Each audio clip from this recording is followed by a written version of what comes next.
Bikini pics at beach. Instagram మొత్తం ఊపేసింది, India wide బాగా వైరల్ అయింది అది. అండ్ సెకండ్ వన్ అందుకే తీస్తారు. మీరు తీసిన చాలా వరకు ఎక్స్ప్లోర్ అయిపోయింది. సెకండ్ వన్, ఈ మూవీలో అంత హార్డ్ కోర్ సీన్స్ అంటే బోల్డ్ రొమాంటిక్ సీన్స్ చూసి, సో ఇప్పటి వరకు మీరు కెరీర్లో అంత బోల్డెస్ట్ సీన్స్ చేయలేదు. సో ఈ సినిమా చేయడానికి మెయిన్ రీజన్ ఏంటి? కంటెంటా లేదంటే రెమ్యునరేషనా?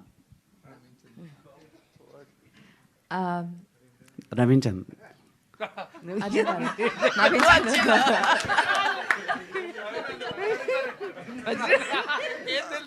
ఈ సినిమా చేయడానికి ఫస్ట్ రీజన్ కాన్సెప్ట్.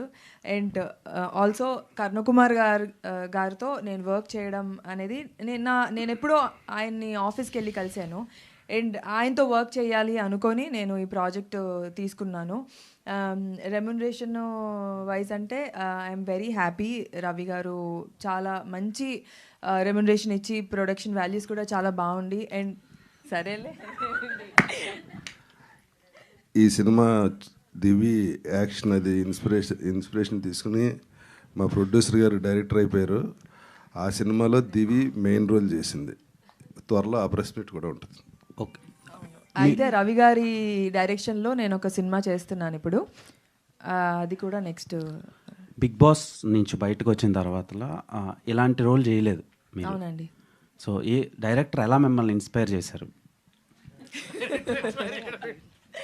నరేట్ చేస్తున్నా. అది కాన్సెప్టే అలాంటిదండి. ఈ కాన్సెప్ట్ నేను మా ఫ్యామిలీలో కూడా చూశాను. ఇలా నమ్మే వాళ్ళని చూశాను. ఇలా నమ్మకం పైన ఒక జరిగే కాన్సెప్ట్ కాబట్టి. అండ్ దాంట్లో అదరగొట్టే సీన్స్, షార్ట్స్ పెట్టారు సార్. అవి చేస్తున్నప్పుడే అంటే ఆ సీన్ కాదండి,